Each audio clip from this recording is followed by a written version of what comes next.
Hi, my name is Tanvi Sani, and this is the ROTD for today. This is a table of contents that we're going to be going through. First off are the corresponding authors. There are 5 authors that helped create this study, and all of these 5 different people have very diverse backgrounds. First off is Martina Artman that helped write this article as she is the head of the Leibniz Junior Research Group. More about her is that she was a postdoc researcher in the past and has been involved in 37 scholarly documents so far. Manon Kohler was also an author of this article with 5 other documents under his belt. He had attended Singapore Management University and is mainly interested in weather research. Moving forward, Gotthard Meinl is the lab head of Leibniz Junior Research Group as well. He has been involved with 53 documents, specifically those about urbanization and the cultural ecosystem services. Jing Gan attended Tongji University in Shanghai with an interest in urban sprawl, and he also helped create this article. And lastly, Christian Nyoja has published 59 documents and is experienced with the intersection between biology and computer science. So, moving on to the problem, what this article is trying to combat, and what we can start off is that the percentage of the human population in urban areas is projected to reach 90% by the end of the 21st century. Of course, this is a problem because this growth has been enforcing these new but old urban problems, specifically urban sprawl. Now, what is urban sprawl? Urban sprawl is denoted as the spatial process of urbanization characterizing unconstrained urban expansion along with urban population growth.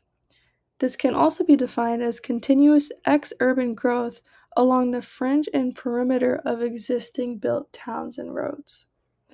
Urban sprawl is usually associated with single-family housing, automobile use, and a lifestyle demanding more space per capita. Although it may have some local community benefits, it does end up leading to higher water and air pollution, increased traffic, loss of agricultural capacity, and increased car dependency. It also consumes large forests, farmlands, and wetlands, and in its aftermath, it just leaves vacant storefronts, boarded up houses, social dysfunction, and urban decay. As of right now, we have found somewhat of a solution, but it does still have some imperfections. As you can see here, this is a clear example of what urban sprawl looks like. There's such large areas of greenery with small housing. I'm sure the nearest grocery store is really far away, which obviously is not very efficient. So, what is the potential solution we have right now? What has been widely accepted by policy and science is that compact cities must be fostered to avoid all the problems that I had stated earlier. As opposed to urban sprawl, compact cities are a spatial form which is characterized by its physical compactness, high density development, and well equipped transportation. This term is mainly used in Europe and the UK, whereas here in America, we use the term smart growth. Here, smart growth describes a similar concept with a dense pedestrian and transit friendly urbanization. Compact city policies aim to respond to land consumption, social segregation, and resource waste, which is essentially all the problems that urban sprawl create. So why not implement this? There's one minor setback.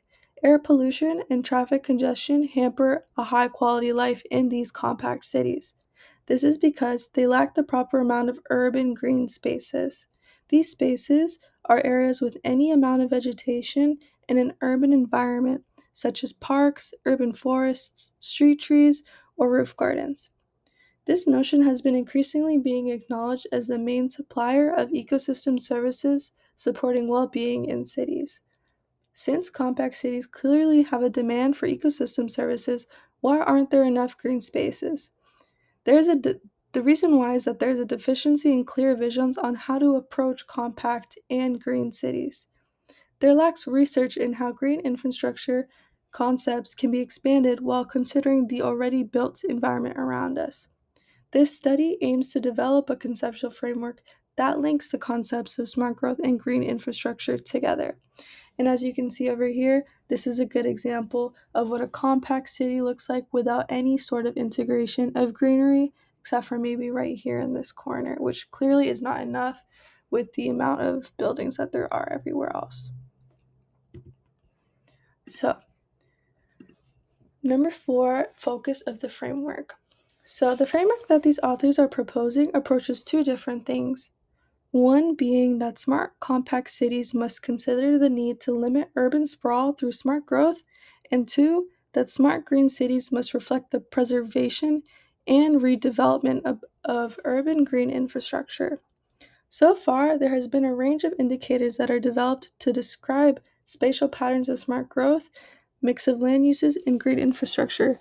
Yet, there has been no studies that focus on indicators that interlink the concepts of both. This is what causes a neglection to the interdependence between both dimensions. Therefore, again, the aim of this paper is to shed light on existing indicators that interlink and work together to create smart, green, and compact cities. The intended use for this framework is either researchers or for planning practice of mainstream visions for future cities.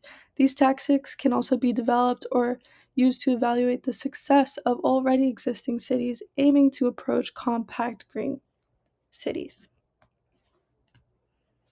And here, this would be like a proper example of something that may look like that, a compact and green city. So, the approach.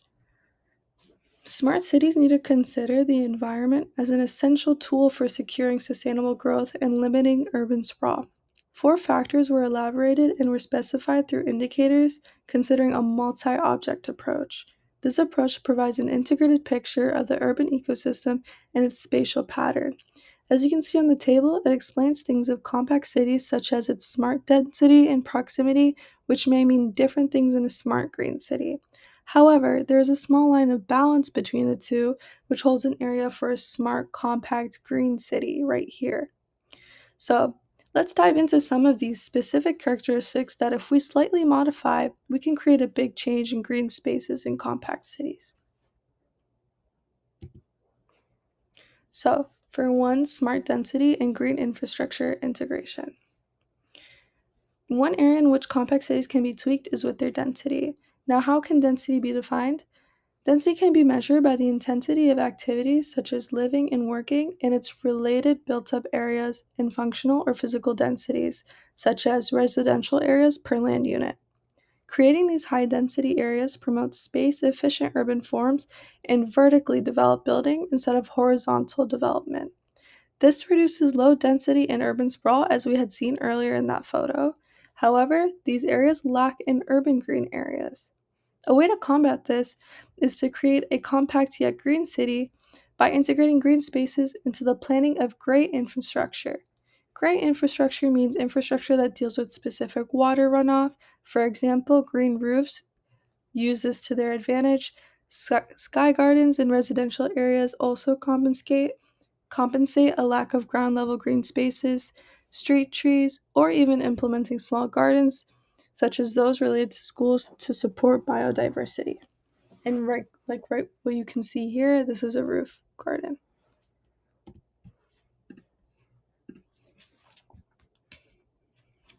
So, on to the next part. Smart proximity of compact green cities. Proximity describes the distance between different types of land uses and their related activities within a given urban area. In smart growth literature, proximity refers to proximity of transit stops, whereas in green spaces, it is understood as the distance between residential areas to different kinds of urban green spaces. Short distances will maximize the green ecosystem benefits. Therefore, urban spaces should integrate green spaces that also have some sort of recreational function and is accessible to the public. Some examples are parks, as seen in this photo over here, cemeteries, water bodies, and grasslands or meadows. There is a threshold value that they have thought of, which is 300 to 500 meters of distance between green spaces and residential areas. One important thing to note as well is that the concentration of buildup of land should result in an even distribution of green spaces. This is important to preserve biodiversity as cities continue to grow and expand. Here you can see as well some ways of connectivity can be green belt, stepping stone networks, and blue-green corridors on how to integrate green areas into pre-existing buildings and things like that. So looking back at this framework, we can discuss some general other pros and cons that compact green cities have.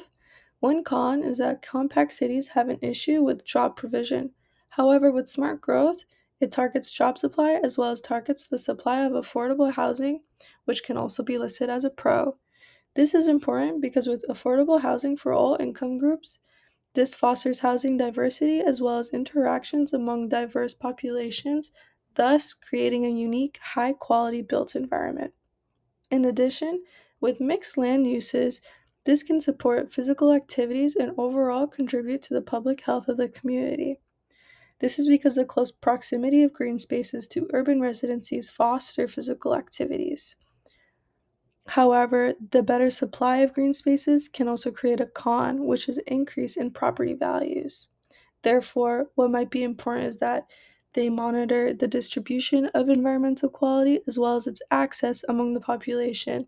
Specific population areas can be the elderly as well as children that they can take specific note to. And lastly, the conclusion. Overall, this paper gives a proper understanding on how compact and green cities can be advanced in society. By linking the two concepts together, they created an indicator based system. The systematic approach considers the complexity of cities as socio-ecological systems, which is something that they hadn't seen beforehand. And for the next steps, there should be future studies to develop practical criteria and to consider current data citations in which there are compact cities or just green urban areas. There can also be further research that can identify data gaps and data sources that need to be filled for understanding the approach towards smart, compact, and green cities. And this is my works cited.